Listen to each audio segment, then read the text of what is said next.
It's all right, sweetheart. These things happen. Don't you worry about it.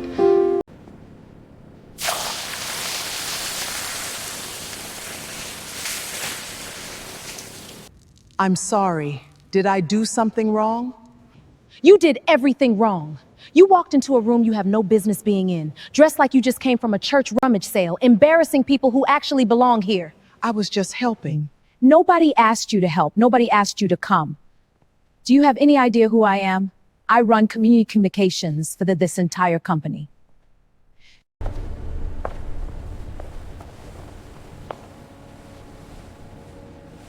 Remember this day. I will make all of you pay for this. Please. Before I tell you what happened next, you need to know who the people in that room actually were. My name is Tobias Grant. I'm 42 years old. To most people at Asteron Logistics, I was nobody, a freelance tech consultant who occasionally showed up at company events because his wife worked there. My wife, Sabrina, was the director of communications, polished, ambitious, and absolutely certain she had married down. Victor Sloan was Asteron's chief operating officer, charming in meetings, dangerous in private. My mother's name is Lorraine Grant, and she is the most quietly powerful person I have ever known. She didn't raise me in a house with a yard or a car in the driveway.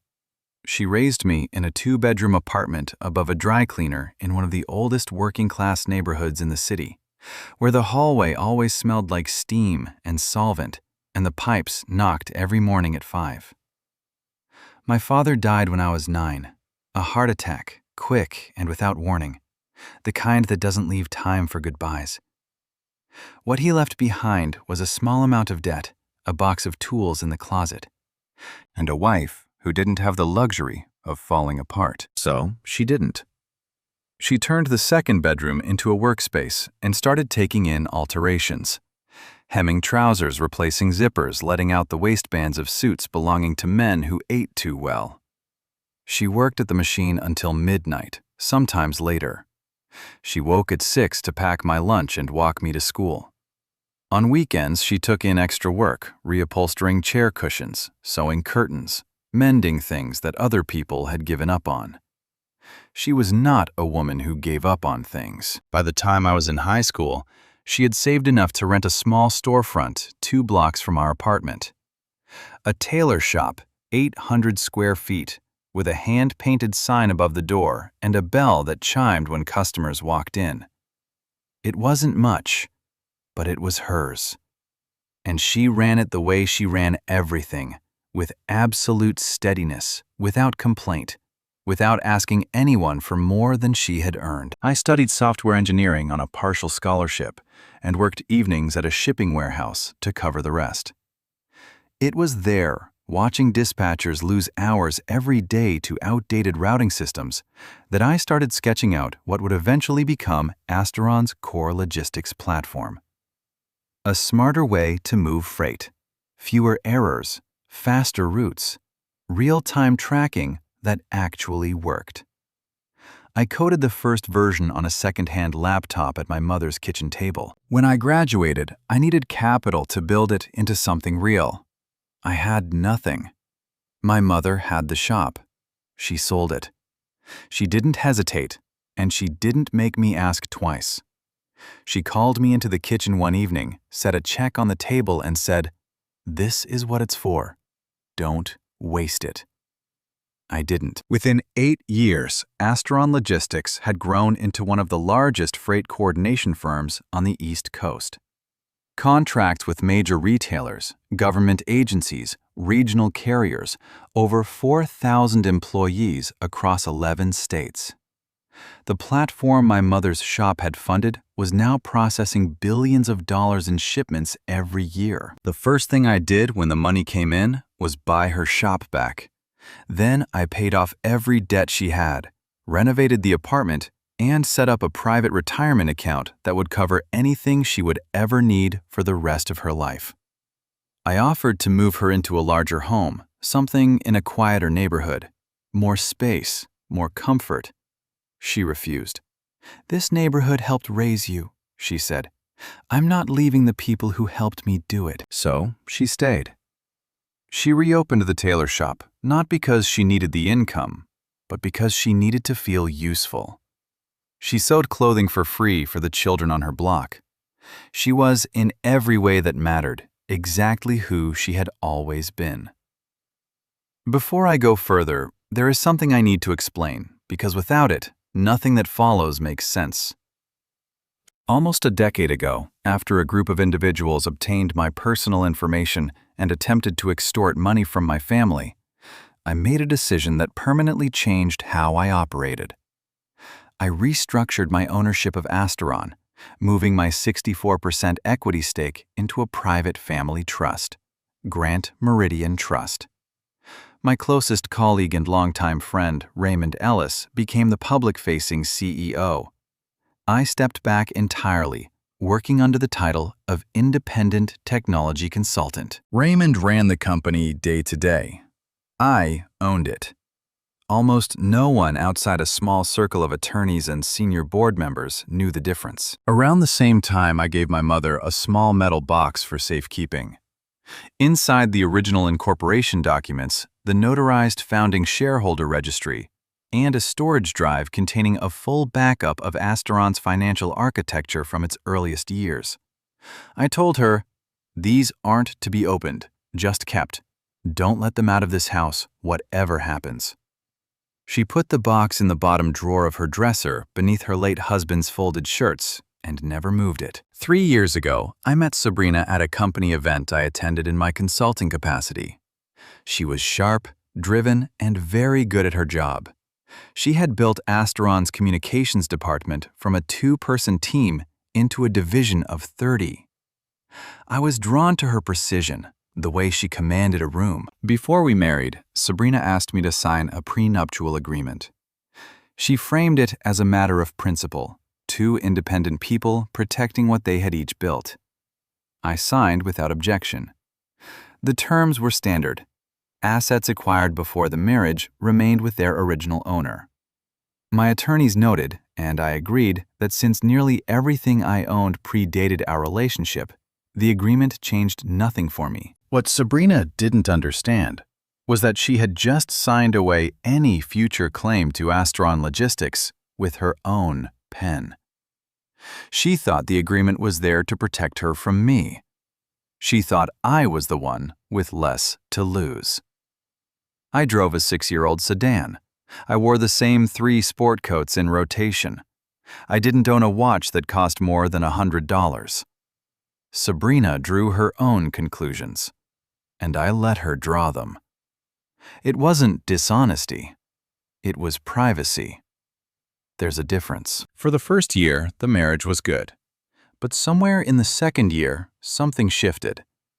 The more embedded she became in Asteron's executive culture, the more she seemed to view our life at home as a liability.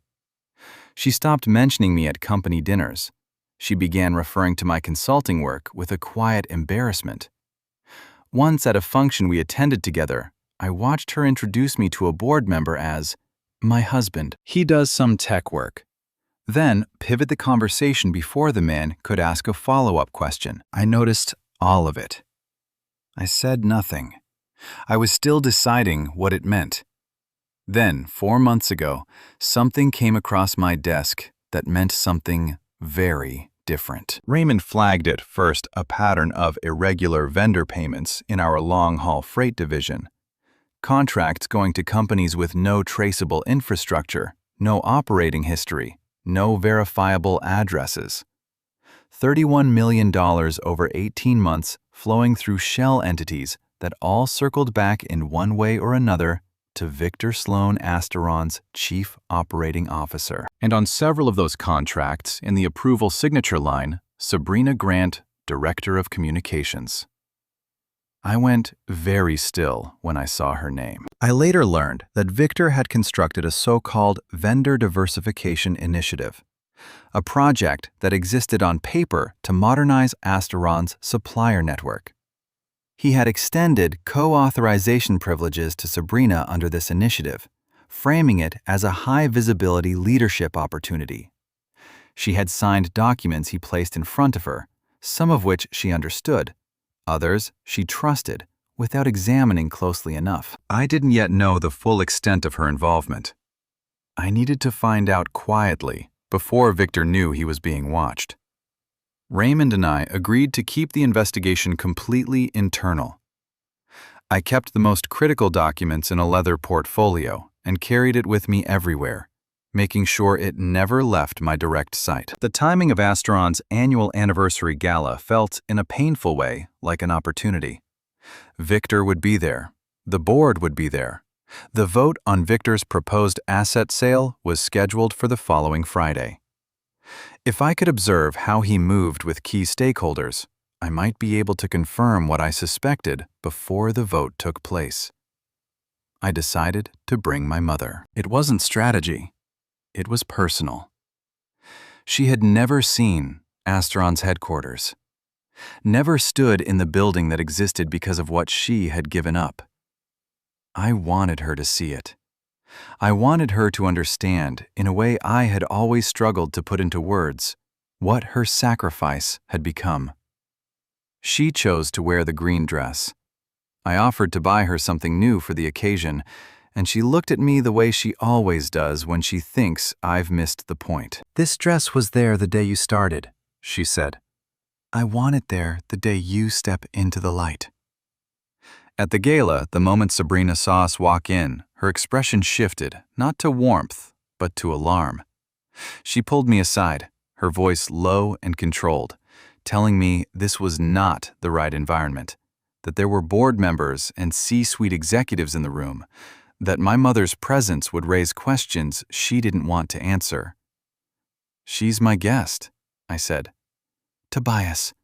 "She's my guest, Sabrina." She looked at my mother, standing near the entrance in her green dress, speaking warmly with a coat check attendant who had just laughed at something she said. Then Sabrina turned and walked back into the crowd without another word. I should have known then that the evening wouldn't end quietly. What happened next, you already know. What you don't know is this. In the moment Sabrina was speaking, I noticed Victor watching my leather portfolio from across the room. Earlier in the evening, I had caught him glancing at it more than once. Quietly, without drawing attention, I had already transferred the documents to the inside pocket of my jacket and replaced the portfolio with a different folder, empty.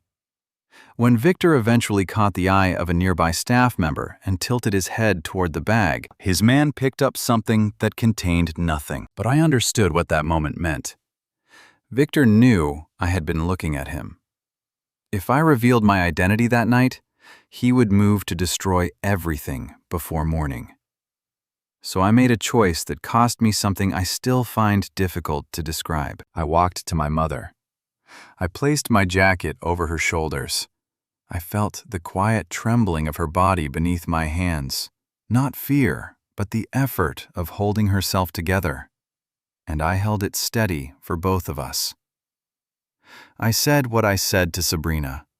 I meant every word of it.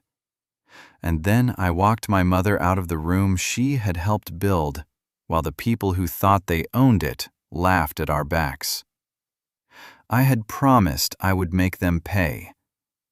I intended to keep that promise. The video appeared online before my mother and I had even made it back to her house. Someone in that ballroom had recorded everything on their phone, edited with enough precision to make it look like my mother had already been causing a scene before the camera started rolling. 38 seconds of footage cut to tell a story that hadn't happened. By midnight, it had 40,000 views. By morning, 10 times that. I sat in my mother's kitchen and watched the comments fill in real time. Asteron's official statement had gone out at 11:15 that night under Sabrina's authorization. It described my mother as an uninvited guest who had disrupted a private corporate event. It described me as Sabrina's unemployed husband, a man with a pattern of attending company functions under false pretenses, leveraging his wife's position for access he hadn't earned. It was precise, professional, and almost entirely false. and it had gone out on Asteron letterhead. I called Raymond. "I know," he said before I could speak. "I saw it." "Pull the statement."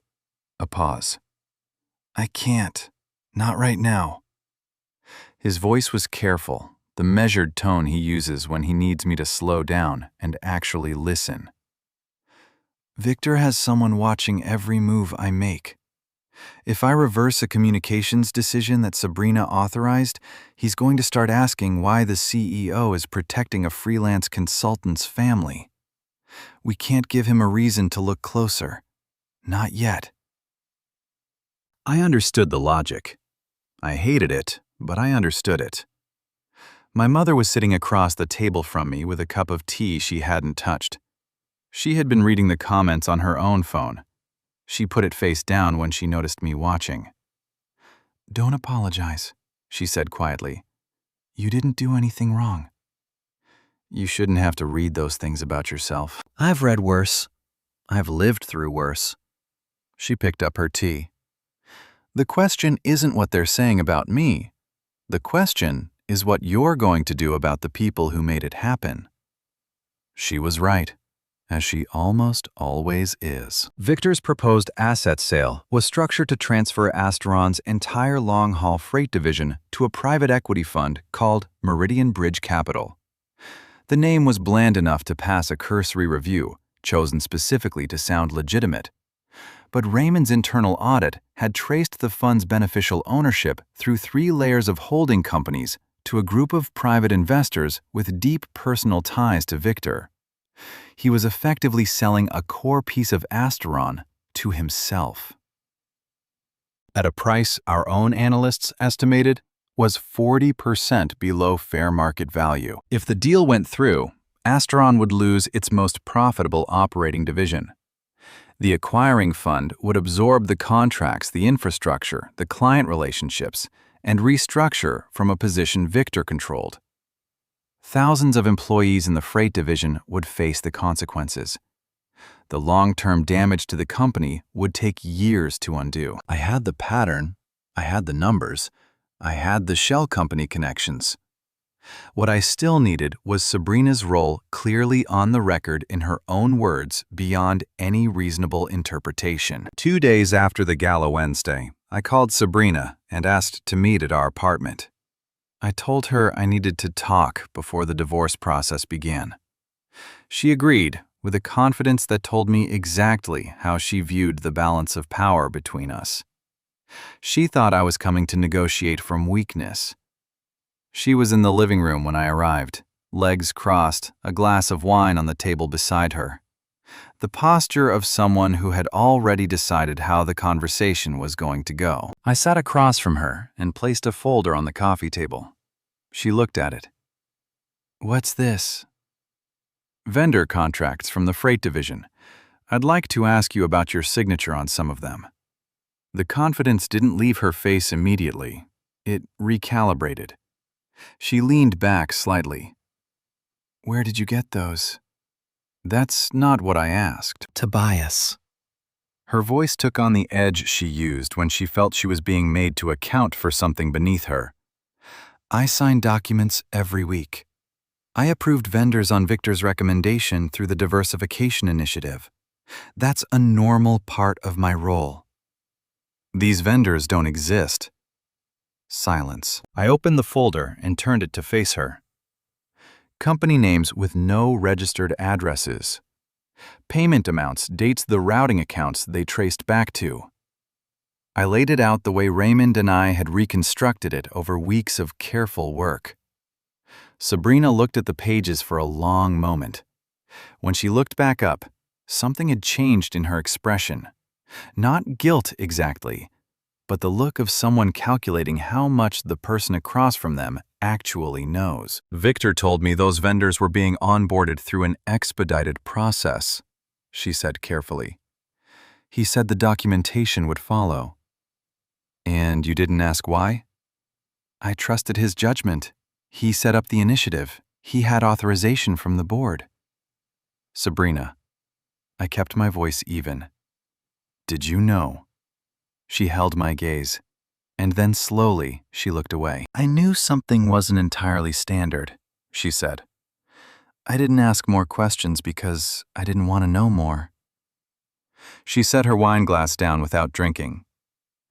"Victor told me the sale was going to restructure the company's leadership. He said there would be a VP position, a real one, with equity, and that my name was at the top of his list." "In exchange for signing off on vendors you knew were irregular." She didn't answer that directly. She didn't need to. What came next was not a confession. It was something harder to sit through, an explanation delivered by someone who had already made their peace with the choices they'd made. Sabrina talked about the past 3 years, the way you talk about a path you took and don't fully regret. She talked about watching colleagues move into executive roles with visible, powerful partners beside them. She talked about going home to a man who declined every opportunity that might have raised his profile, who seemed content to stay invisible while she was working to be seen. "I was tired," she said. "I was tired of explaining you to the people who mattered in my world." I asked the question I'd been carrying since the night of the gala. "Did you ever love me, or did you love the person you were hoping I would eventually become?" She didn't answer. Instead, she told me she would be filing for divorce once the asset sale was finalized and her appointment was confirmed.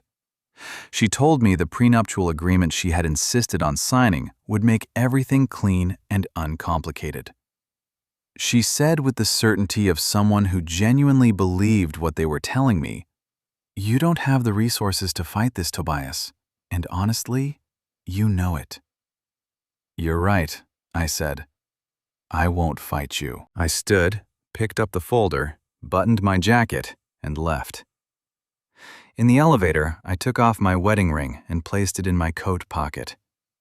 My attorney received the audio file, legally recorded under single-party consent within the hour. Thursday morning, Raymond called at 6.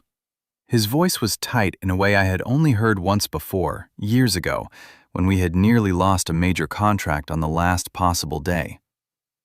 "Victor filed a complaint against me with the board," he said. "Misappropriation of company funds. Fabricated emails, falsified expense records, a full package, Tobias.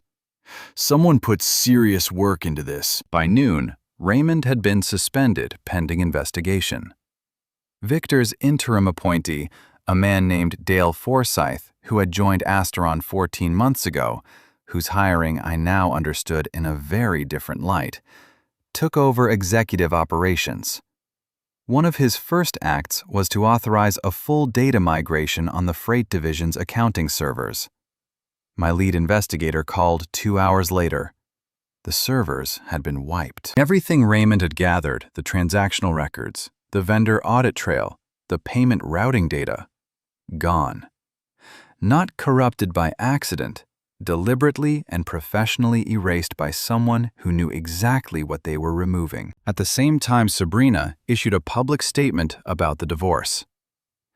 A brief, precise release to a business news outlet controlling behavior professional jealousy, a husband who struggled to accept that his wife had surpassed him. She didn't name me directly. She didn't need to. Everyone at Asteron already knew. She also moved to have me removed from our shared apartment, citing her name on the lease. She didn't know the lease was managed through a property company that was several layers down a subsidiary of one of my holding entities. I said nothing. I found somewhere else to stay and focused on what mattered. Then Thursday evening, Victor's people found my mother's address. I still don't know exactly how, whether it came through a record search or through someone in Raymond's office who had been compromised. What I know is that by early evening, a group of people had gathered on the sidewalk outside her house. They had seen the Asteron statement, seen the doctored video, and decided the woman who had disrupted the gala deserved to hear from them personally. They weren't violent, but they were loud, and they were wrong. And my mother was inside that house alone. I had a security team at her door within 40 minutes and had her out of the house within the hour, a quiet hotel suite across the city booked under a name that wasn't connected to either of us. She packed one bag. She didn't complain. She didn't ask unnecessary questions. When we were settled and she had made herself tea from the counter kettle, she sat down and looked at me the way she does when she has decided it's time to say something I need to hear. "You have more resources than you've told me," she said, not a question. "Yes." She nodded, taking it in. "Is it enough to fix this?" "It should be, but the digital records are gone. The witnesses are scared. Raymond is suspended, and Victor filed paperwork claiming I transferred my voting rights.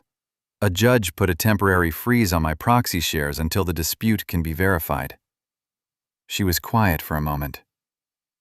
"So right now you can't vote, you can't use Raymond, and you have no records." "That's where I am." She looked at the window for a long moment. I could see her thinking the same focused stillness she had at the sewing machine when she was working through a complicated pattern, finding the logic of it before she touched the fabric. "You need to stop letting these people use your silence as a weapon," she said finally. "I understand why you stayed quiet all these years, but there's a difference between protecting your privacy and handing ammunition to people who want to destroy everything you built." She turned back to me. "Whatever you're planning, don't wait any longer than you have to." I told her about the shareholder meeting. Victor had called it for Friday tomorrow. He was pushing to finalize the asset sale before my voting rights could be restored, before Raymond could return, before I could reassemble a case. "Then you need something they can't delete," she said. "Something that existed before any of this started." She stood, went to the single bag she had packed, and reached into the bottom beneath her folded clothes. She set a small metal box on the table in front of me. I stared at it. I had given it to her almost 10 years ago, and in the chaos of the past week, had forgotten entirely that it existed. Inside the original incorporation documents notarized at filing 20 years ago, the founding shareholder registry signed and witnessed by 2 attorneys whose names and bar numbers were on record, and a small storage drive older than anything currently running in Asteron's systems, containing the full financial architecture of the company from its earliest years. Records that predated Victor Sloan's association with Asteron by 4 years. Records no one could falsify because they existed before Victor had ever set foot in the building. "I remembered what you told me," my mother said quietly. "Don't open it. Just keep it. Don't let it out of the house." She sat back down across from me. "I kept it." I held the box in both hands and felt the weight of it light in physical terms and impossible in every other sense. "I didn't sell that shop," she said, "so that men like Victor Sloan could take what we built. You get in that room tomorrow. You show them who you are, and you end this." A pause. "Not for me. For the 4,000 people whose jobs disappear if you don't." "Okay," I said. "Okay," she said back. The shareholder meeting was held in the same ballroom. I don't know if Victor chose the location deliberately or if it was simply the largest available room in the building. Either way, when I walked through those doors Friday morning with my mother beside me and the metal box under my arm, I was standing in the same space where 4 days earlier, my wife had poured a glass of water over my mother's head in front of 200 people. The room was arranged differently now. Long conference tables, projection screens at the front, name placards at assigned seats. Board members, senior executives, legal counsel, and a cluster of journalists Victor had granted access to what he had billed publicly as a landmark strategic announcement. He was already at the front of the room. Dark suit, silver tie, the posture of a man who believed the outcome was already decided. Sabrina stood to his left, poised, composed, dressed for a promotion ceremony. She was scanning the room with practiced ease. She didn't see me until we were halfway down the aisle. When she did, the composure slipped for just a moment. Then she straightened, lifted her chin, and leaned over to say something quietly to Victor. 2 security staff stepped into the aisle before we reached the midpoint of the room. "Sir, this meeting is restricted to—" "Let them through." The voice came from the far side of the room. Margaret Holt, Asteron's general counsel, was on her feet. 20 years with the company. The kind of attorney who speaks slowly because she learned long ago that she never needs to say anything twice. "Mr. Grant has standing to attend under Article 7 of the company's founding charter," she said. "Anyone who attempts to remove him from this room will be doing so in direct violation of that charter and in my direct sight." The security staff stepped back. Victor's expression didn't change, but something behind his eyes did a quick recalculation. The look of a man revising his estimate of how much trouble he was actually in. I walked to the front of the room, set the metal box on the presenter's table, and turned to face the room. I hadn't made a public statement as Asteron's founder in over a decade. I had rehearsed nothing. I said what needed to be said. "My name is Tobias Grant. I am the founder of Asteron Logistics. I developed the core routing platform this company is built on, and I hold 64% of its equity through Grant Meridian Trust. Raymond Ellis has served as our public CEO at my direction and with my full authorization since I stepped back from public operations 11 years ago." I paused. "I'm stepping back in now." The room was very still. I watched Sabrina's face move through several expressions in quick succession: confusion, disbelief, and then a rapid, visible reassembly of everything she thought she had known. She looked at me the way you look at a room you've lived in for years when someone turns on a light and you realize you've been misreading the layout the entire time. The man she had called unemployed, the man she had said didn't belong in a room like this. He had built the room. Victor moved first. "Mr. Grant's voting rights are currently frozen by court order," he said, addressing the board rather than me. "Until the dispute over the proxy transfer documentation is resolved, he has no authority to act in this capacity." Margaret Holt was already standing. "I'd ask Mr. Sloan to review what was filed with the court before he finishes that sentence," she said. She distributed a set of documents to the board members on both sides of the room. The proxy transfer documents Mr. Sloan submitted were subjected to independent forensic examination beginning Wednesday morning.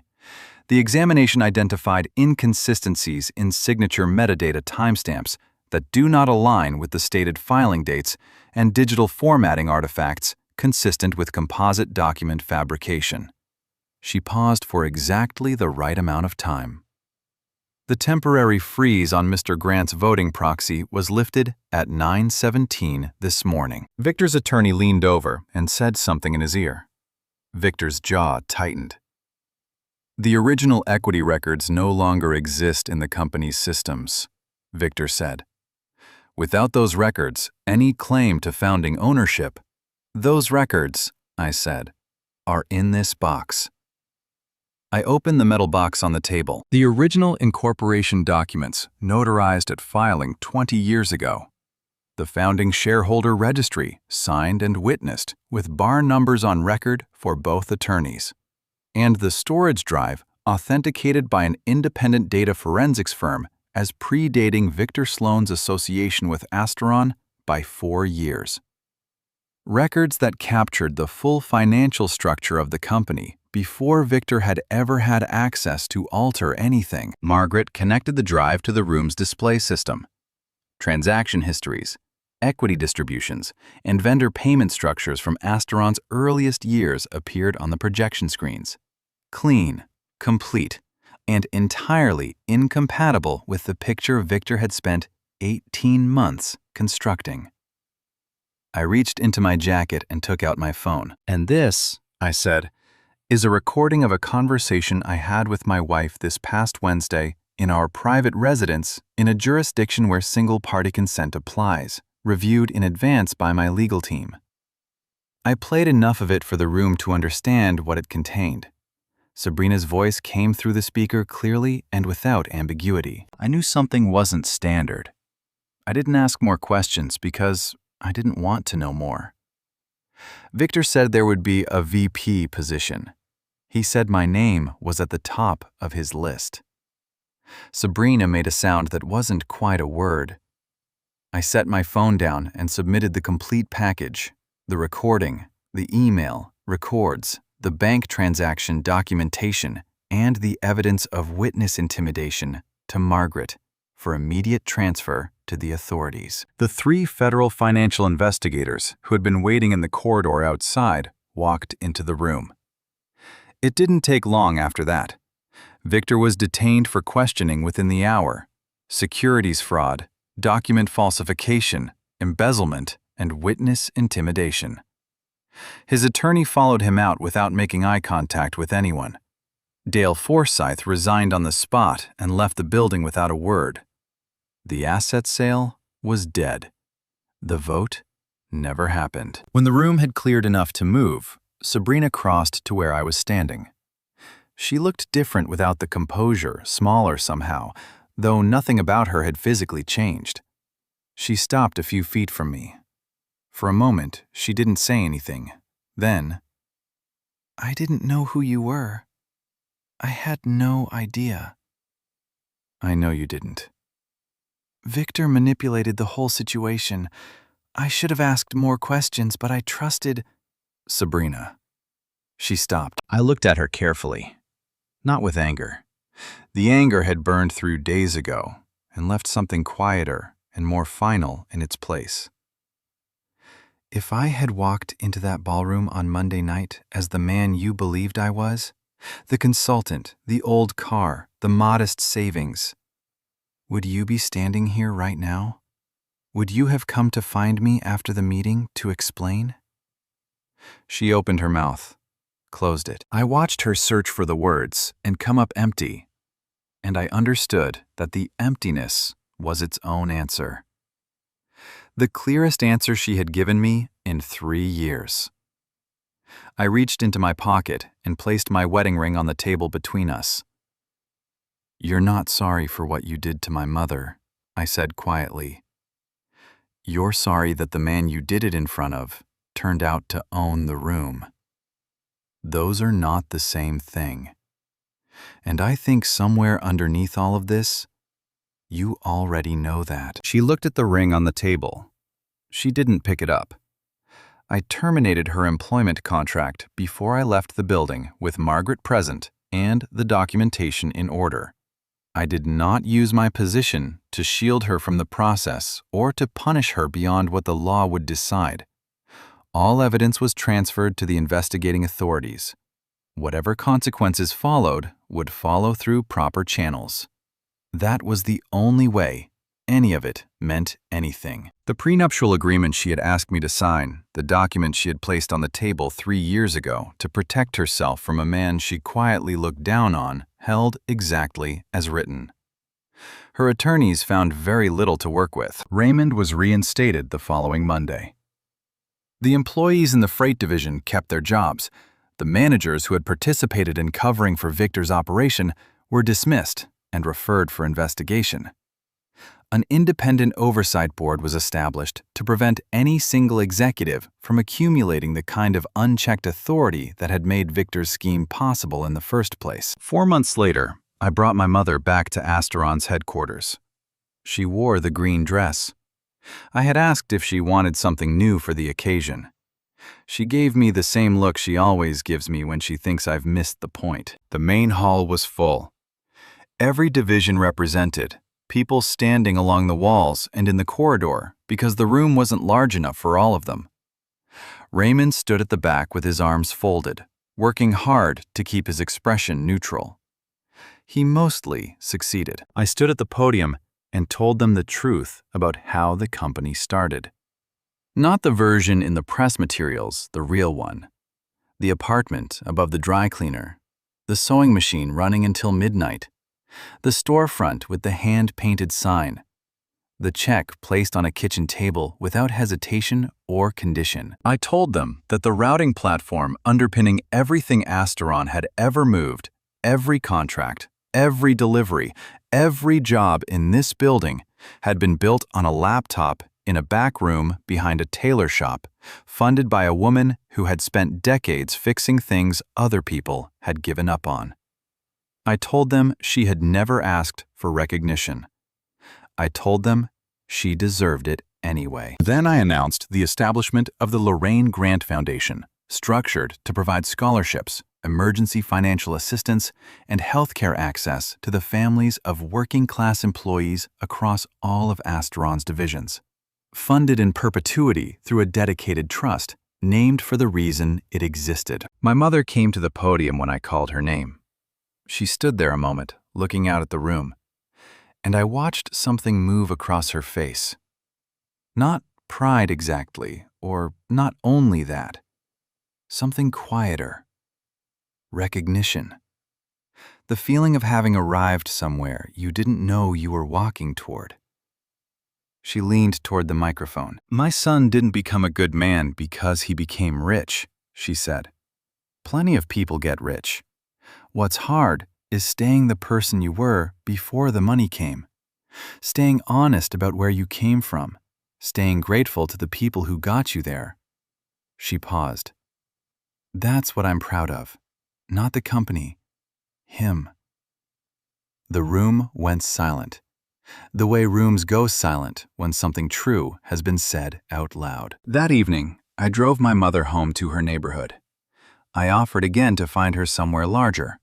She declined again, without entertaining the idea for very long. But she said yes to the garden renovation. And she said yes to the addition of a proper workroom off the back of the house, with good light and enough space for a cutting table, a dress form, 2 sewing machines, and chairs for the women who would come to learn.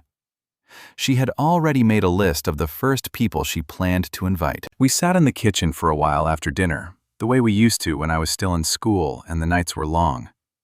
On the table between us was a framed photograph from my graduation, my mother in her green dress, her hand on my shoulder, both of us squinting into the sun. She looked the same in it as she had looked in that boardroom 4 months ago. The dress was the same. The expression was the same. The metal box was back in its drawer beneath my father's folded shirts, where it had always been. I thought about everything that box had survived. 9 years sitting quietly in a working-class neighborhood while the company it documented grew into something that moved billions of dollars across 11 states. Victor Sloan, with all of his access and all of his resources, had never thought to look there, had never imagined that the most important piece of evidence in the entire case was kept safe by a woman who sewed free clothes for the children on her block. He had looked at my mother and seen someone without power. He had been wrong for the same reason Sabrina had been wrong about me. Both of them had learned to measure people by surface things, by what they wore, where they lived, how loudly they announced themselves. Neither of them understood that the most durable things rarely announce themselves at all. My mother refilled my coffee without asking if I wanted more. I did. She had known before I did. "You should get some sleep," she said. "You look tired." "I'm okay." "You're tired," she said again, exactly the way she used to when I was 17 and thought I could argue with her about it. I smiled. "Yeah, I'm tired." She patted my hand once, brief, firm, certain.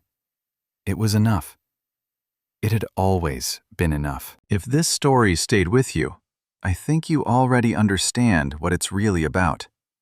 It's not about wealth or revenge. It's about what happens when you confuse a person's silence for weakness, their simplicity for failure, their quiet life for a life without value. The most powerful thing in this entire story wasn't the company, the documents, or the courtroom.